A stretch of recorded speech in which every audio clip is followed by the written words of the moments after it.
Hello, and welcome back to CASI series on competition with China. In this video, we will introduce the People's Liberation Army Rocket Force, abbreviated the PLA-RF and referred to as the PLARF. The goal of this video is to provide a comprehensive introduction to the PLARF. We'll cover the PLARF's missions, major operational thought, organization, training, equipment, personnel issues, and facilities. The PLA Rocket Force is responsible for the PLA's land-based nuclear and conventional missiles. In China's 2019 Defense White Paper, the most recent white paper outlining China's national defense strategy, it describes the role and near-term development goals of the PLARF as follows. Quote, the PLARF plays a critical role in maintaining China's national sovereignty and security and comprises nuclear missile, conventional missile, and support units along with their subordinate missile bases, with strategic requirements for both nuclear and conventional missiles and capable of deterring wars in all battle spaces. The PLARF will enhance its credible and reliable nuclear deterrence and counterattack capabilities, strengthen its intermediate and long-range precision strike forces, and enhance its strategic counterbalance capability, so as to build a strong and modernized rocket force, unquote. The PLARF thus maintains the dual mission set of both nuclear deterrence and counterattack, as well as conventional missile strike in support of PLA military operations. It would no doubt play a critical role in any potential conflict between China and its neighbors, with capabilities aimed at Taiwan, the South China Sea, the Korean Peninsula, Japan, India, and the Pacific forces of the United States.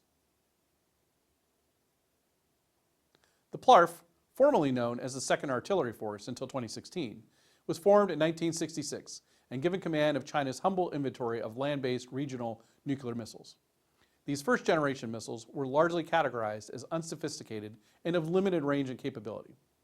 The story of the PLARF, however, has been one of steady and progressive growth in both size and capability, beginning with the development of the increasingly longer-range systems through the 1960s and 70s, and with the introduction of the DF-5 in the early 1980s, the first intercontinental ballistic missile capable of striking the United States. The 1980s were a seminal decade for the 2nd Artillery Force in two other ways. First, through its development of the DF-21, the PLA's first road-mobile ballistic missile system, and second, through its decision to field conventional as well as nuclear missiles, leading to the introduction of the DF-11 and DF-15 short-range ballistic missiles in the early 1990s. The steady diversification of platforms and improvement in capabilities assigned to the 2nd Artillery was matched by its equally steady growth in size. 4 new brigades were stood up between 1980 and 2000, 3 of which were equipped with the latest weapon systems.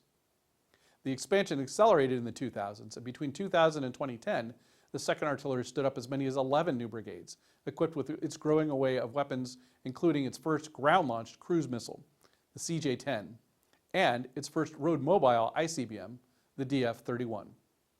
The pace of growth continued to intensify between 2010 and 2020, as the 2nd Artillery, and following the name change in 2016, the PLA Rocket Force, added 13 new brigades, as well as more important weapon systems such as the DF-21D anti-ship ballistic missile, the longer-range and more capable DF-41 road-mobile ICBM, the dual-capable nuclear and conventional DF-26 IRBM, and the DF-17 hypersonic glide vehicle. Incredibly, between 2017 and late 2019, the PLARF added at least 10 new missile brigades. This unprecedented expansion from 29 to 39 brigades represented more than 1/3 increase in size in only 3 years. The PLARF has also emerged as a major winner in the PLA's 2015 reforms, being upgraded to a full service at the time that other services were either being reduced in size or were losing direct control of their forces to the new Joint Theater Commands.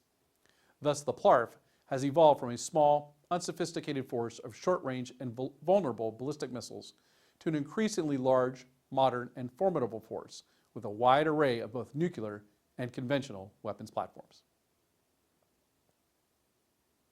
Now let's examine how the PLARF organizes itself to fulfill its missions. The PLARF is directly subordinate to the Chinese Communist Party's Central Military Commission, which is the PRC's supreme national defense authority. Like all other PLA services, the PLARF headquarters consists of 4 major departments. These are the Staff Department, Political Work Department, Logistics Department, and Equipment Department. There is also a party oversight entity in the form of the Discipline and Inspection Committee. The PLARF commander and political commissar, who are both 4-star equivalents, are co-equals in leading PLARF headquarters. However, formal decision-making authority regarding force-wide manpower, training, and equipment issues resides with the PLARF's Standing Party Committee.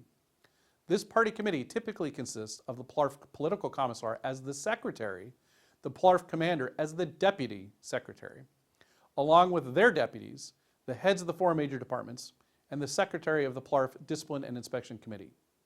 Collectively, these individuals must reach a consensus for all major decisions related to the PLARF. The PLARF oversees 9 bases. And a quick note, the PLA uses the term base with a capital B, which refers to a permanent standing organization. This is the same as a regiment, brigade, or division. A base is usually equivalent to a corps or corps deputy grade unit, which is 1 level above a division. Each base, in turn, may oversee one or more small B bases, that is, a physical location housing military forces. So these big B operation bases, and we're talking the big B organizational structures, 6 of these bases, numbered sequentially from 61 to 66, are responsible for missile operations, while the other 3, bases 67 to 69, conduct support missions. Each of the 6 operation bases covers discrete geographic areas. The missile brigades of Base 61 cover eastern and some of southeastern China, and would be the primary forces tasked with operations against Taiwan. Base 62 covers the rest of southeastern China. Base 63 covers inland southern China, and 64 covers northwest and north central China, while Base 65 covers eastern and northeastern China, and finally Base 66 covers central China. Each big base oversees both nuclear and conventional forces, and features a unique makeup of nuclear and conventional capabilities depending on the individual mission and strategic needs. Base 61, for instance, is made up of mostly short-range conventional missile brigades for its Taiwan mission, while the more inland bases, such as Bases 64 and 66, are made up primarily of long-range nuclear forces. Unlike the PLA Army, Navy, and Air Force counterparts, the PLARF does not have theater rocket force commands within each theater command. The 6 operations bases serve a similar role to the theater rocket force, but given their smaller size, are at a lower tier than the other services. Further, the bases don't map perfectly on each of the theater commands. For one, there are 6 bases and only 5 theater commands, and some bases cover multiple theater commands. Now, the exact relationship between the bases and the joint theater commands remains somewhat unclear, but there is ample evidence to suggest that the PLARF bases increasingly cooperate with and are being integrated into the Joint Theater Command System. And they are incorporated in the training to enable joint operations between the PLARF and its land, air, and sea counterparts. Command authority of the bases, nuclear and conventional missile forces, can be somewhat difficult to grasp. In peacetime, nuclear forces are administratively subordinate to their individual bases, but in wartime are operationally placed under the direct control of the CMC. As stated above, initial evidence suggests that conventional missile forces are being integrated into the Joint Theater Command, but it's unclear whether the operational control in wartime will lie with the PLARF base or the theater commander. Moving down 1 level, each base controls 6 to 7 missile brigades, along with several support regiments who are responsible for training, communications, operations support, maintenance and logistics, and nuclear warhead management. Each missile brigade typically oversees 6 launch battalions, as well as 4 to 5 support battalions, and each launch battalion in turn oversees 2 launch companies. Battalions can be widely dispersed and appear to be capable of independent launch.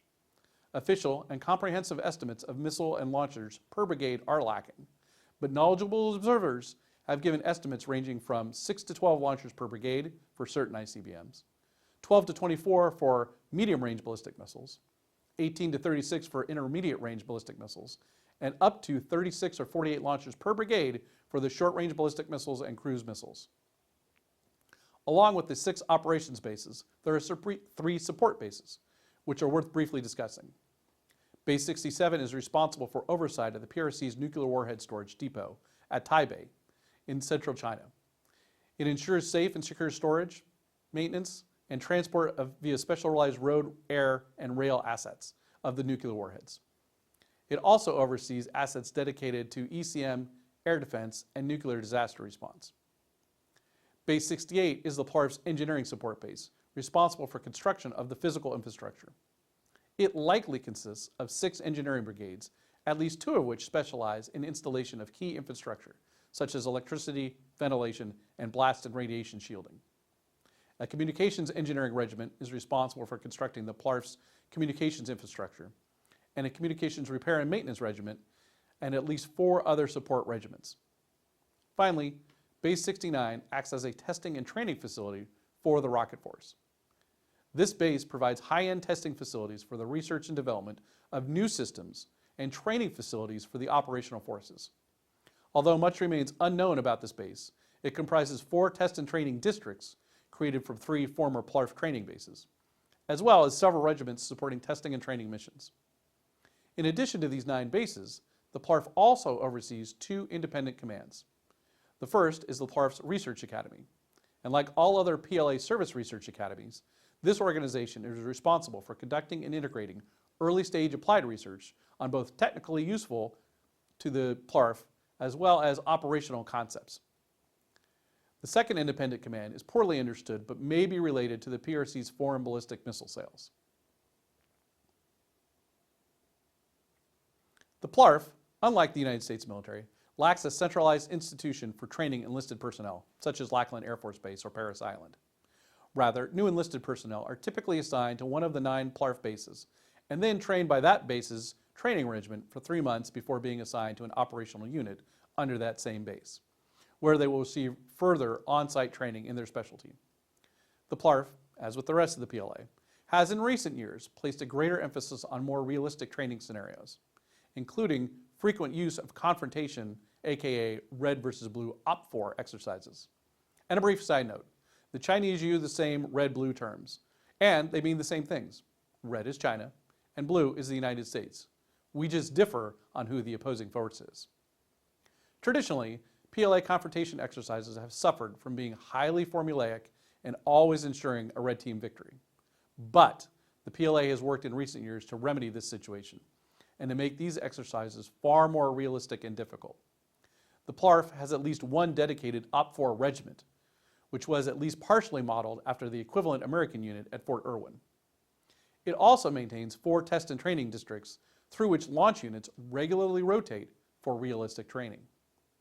These districts allow for training in a range of difficult weather and terrain conditions, including cold weather and desert conditions. PLARF bases also seem to have their own indigenous OPFOR units of perhaps a company or battalion strength to allow for adding additional confrontation training. The PLARF also has increased training in joint operations and in other services.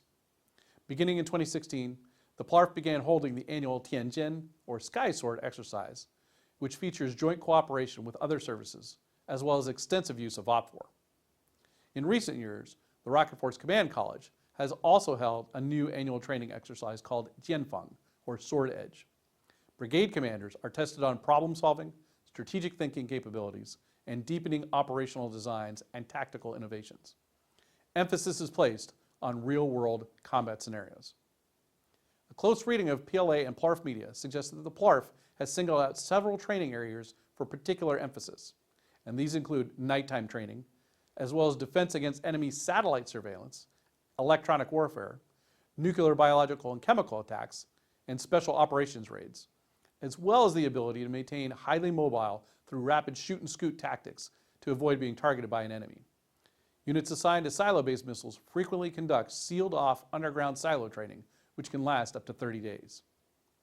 In the event a launch unit takes casualties, PLARF soldiers train to take on multiple roles. Reports indicate that a battalion can lose upwards of 40% of its personnel and still be able to maintain a minimal launch capability.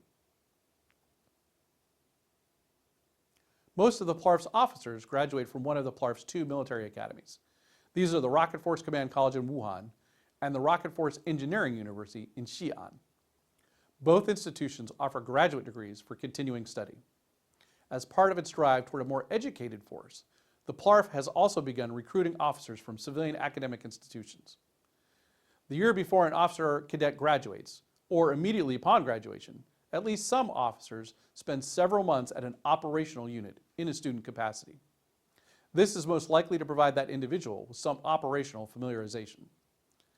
They will then officially commission as an officer and serve for 4 years at the company level, first as a company deputy commander and then as a company commander. In this capacity, they will oversee a team of enlisted personnel who operate anywhere between 1 to 4 launcher units. The number of launchers per company is dependent on the type of weapon system. In addition to ensuring that the launch systems for which they are responsible execute orders as required, PLARF company commanders regularly train to take on battalion command responsibilities. This is almost certainly due to the PLARF's desire to cross-train personnel to fulfill multiple functions such that a launch unit can maintain minimal operational capability despite heavy personnel losses. It is at the battalion level that the PLARF launch officers begin to gain a degree of authority and independence. Unlike launch companies that will typically be deployed alongside a battalion headquarters, PLARF launch battalions will often operate far from the brigade headquarters. In essence, the PLARF launch battalion is typically the lowest level maneuver and fire unit for the PLARF. After serving as a company commander, PLARF officers will frequently spend a year or two in a brigade or higher level staff assignment before landing in a battalion deputy commander position. They will then spend roughly 4 years as a deputy battalion commander and then a battalion commander. In this capacity, a PLARF launch officer is expected to interpret brigade commands and execute them in the field. This frequently involves having to take initiative and making decisions without verification from up echelon command elements. This authority and independence is likely tied once again to the PLARF's expectation that its launch battalions will be under constant threat from adversary fires, and thus may need to be able to act without having communications with the brigade headquarters. PLARF officers will sometimes spend a second tour after the battalion level, serving in a staff assignment. Typically, this assignment will be at a level higher than the brigade, usually at the base or service headquarters level. At the brigade level, PLARF officers will finally exercise leadership over both launch and support units. Launch officers will first serve in a deputy commander or brigade chief of staff position for roughly 3 years prior to becoming a full brigade commander. In this capacity, they will become familiar with the wide range of responsibilities that are associated with brigade command. Once an officer becomes a full brigade commander, they will be responsible for the overall unit management and operations, and they also act as an interface for higher echelon commands, typically at the joint level.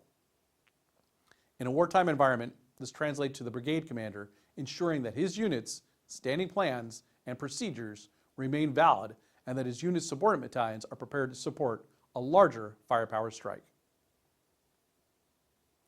The PLARF, as well as the rest of the PLA, has traditionally suffered from a relative dearth of quality, well-educated personnel. This is especially true of the enlisted force. While this situation was acceptable when the PLA relied primarily on overwhelming manpower, it has become increasingly untenable as the PLA attempts to transform itself into a force relying on cutting-edge technologies and complex joint operations. Despite oftentimes being placed into technically demanding roles, including roles which involve handling delicate explosive or nuclear materials, a significant proportion of the PLARF's enlisted and NCO force have only a middle school education and oftentimes struggle to meet the technical requirements of these roles. The PLARF and the PLA as a whole are well aware of this issue and have taken steps to improve the recruitment of personnel with high school and even college education into its enlisted and NCO ranks, with some apparent success. However, while the trend in recent years has been toward a more educated force, a significant proportion of the PLARF's enlisted and NCO force still only have rudimentary education, and this will continue to be true for the foreseeable future. In addition to slowly improving the quality of its recruitment, the PLARF has also begun a variety of pilot programs to improve the education and technical skills of its existing personnel at all levels. These programs include a short-term education at PLARF academic institutions, as well as partnerships with local civilian colleges, state-owned companies, and factories where personnel can take classes or learn new skills. As with the rest of the PLA, the PLARF views the creation of a professionalized NCO Corps as an essential component for building a modernized force. The Rocket Force NCO School is the primary institution that is tasked with training this force and annually trains approximately 20,000 NCOs. This includes training both for new and existing personnel to become NCOs, as well as newer training program to turn recent college graduates into NCOs as part of the PLARF's drive toward a more educated force.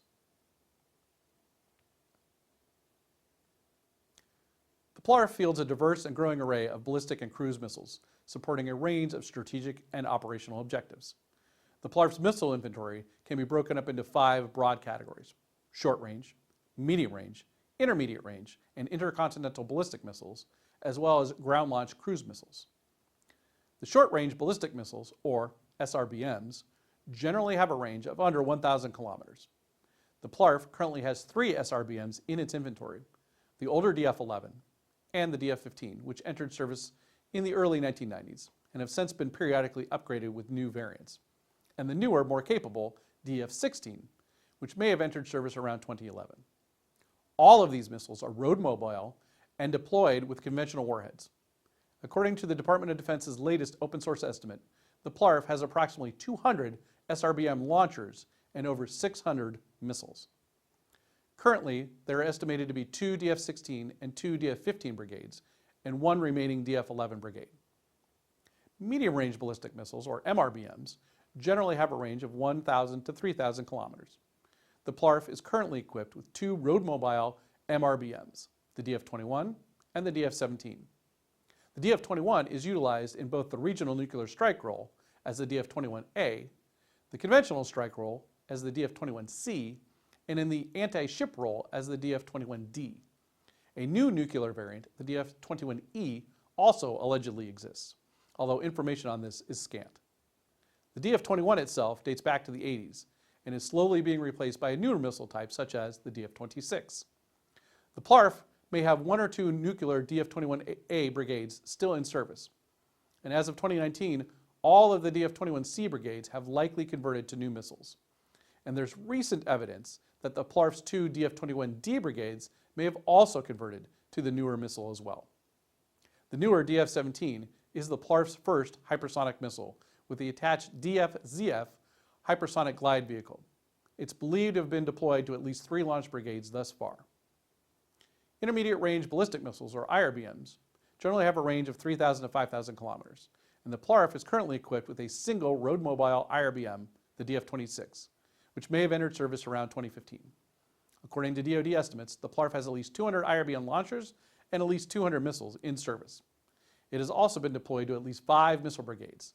The DF-26 is capable of firing nuclear, conventional, or anti-ship warheads, and notably, unlike the DF-21, the DF-26's nuclear and conventional roles do not appear to be clearly geographically separated.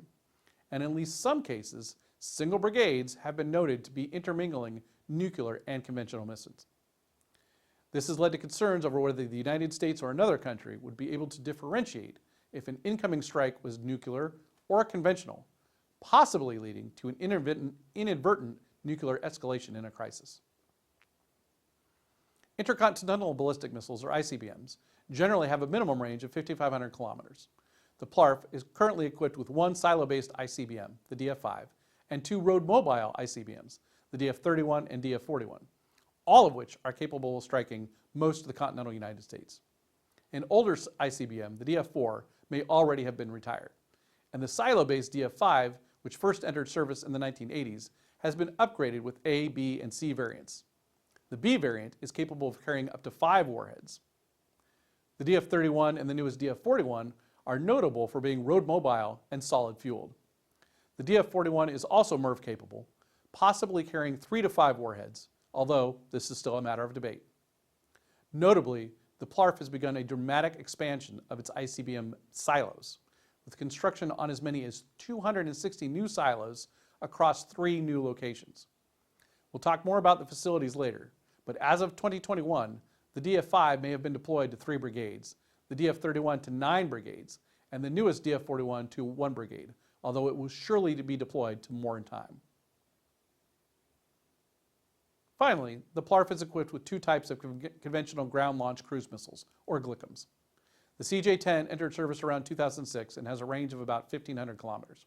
It's likely deployed to 2 brigades, while the newer CJ-100, with superior range and accuracy, may have been deployed to its first brigade around 2020.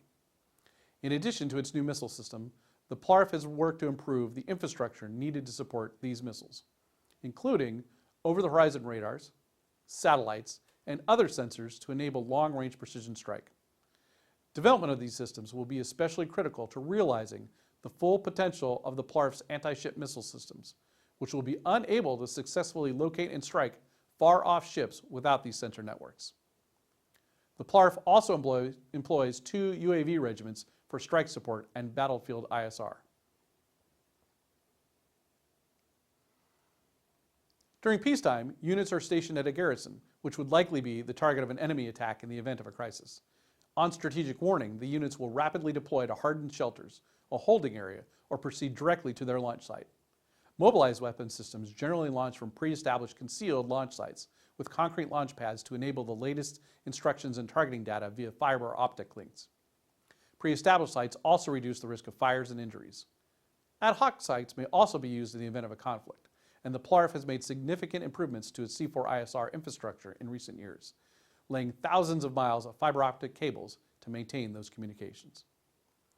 The PLARF also makes extensive use of underground facilities, or UGFs, which have been dug out by the engineering units of Base 68. It's unknown how many miles of underground tunnels there are, and stories of a contiguous 3,000-mile underground Great Wall are almost surely overblown. But the number is likely significant. Underground facilities and their connecting tunnels are built to be wide enough to accommodate large vehicles such as multiple TELs and feature multiple exits to avoid being trapped by a missile strike on any one facility entrance. Hard rock and steel plating make these sites extremely difficult to destroy with anything short of a direct nuclear strike. Most of the PLARF's nuclear warheads are stored at a central hardened facility known as Base 67, deep in the Qingling Mountains near the city of Baishan. A smaller number of warheads are forward deployed and under the administrative control of the individual bases. These forward deployed warheads are controlled by each base's equipment inspection regiment and are kept in a centralized location where they can be rapidly deployed to the base's nuclear brigades if needed. Warheads are not regularly mated with missiles in peacetime or even stored on site, precluding the possibility of a launch on warning posture.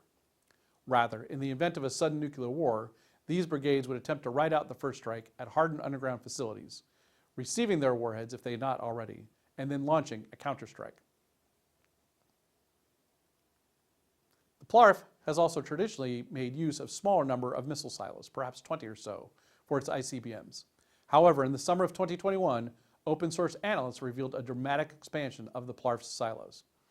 As many as 3 silo fields were discovered in Xinjiang, Gansu, and Inner Mongolia, revealing ongoing construction of as many as 260 new silos. It's unclear whether these silos will all house missiles or if they'll be used as a kind of a nuclear shell game in which only some of the silos will be filled. But a lack of clarity around which silos are filled will force an adversary to target all of them, expending significant resources in the process.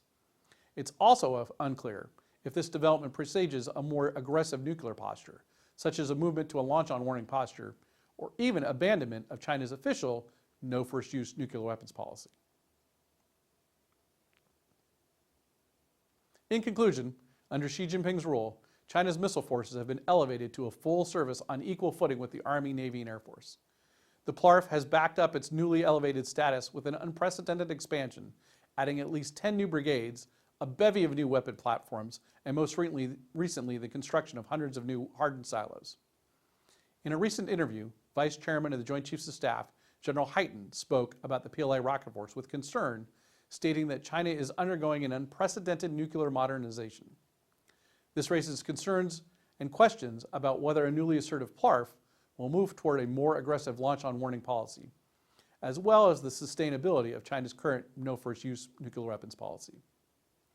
Whatever the case, it is obvious that the PLA rocket force will play an important and growing role in the PLA strategy in the coming years.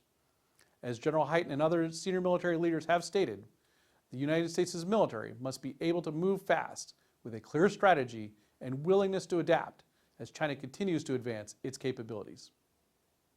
We'd also like to encourage you to take a look at the other videos in the series that address the other parts of the PLA. Just as we are approaching warfighting with an eye toward joint operations, so is the PLA.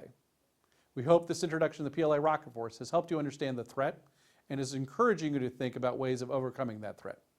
Thank you for watching.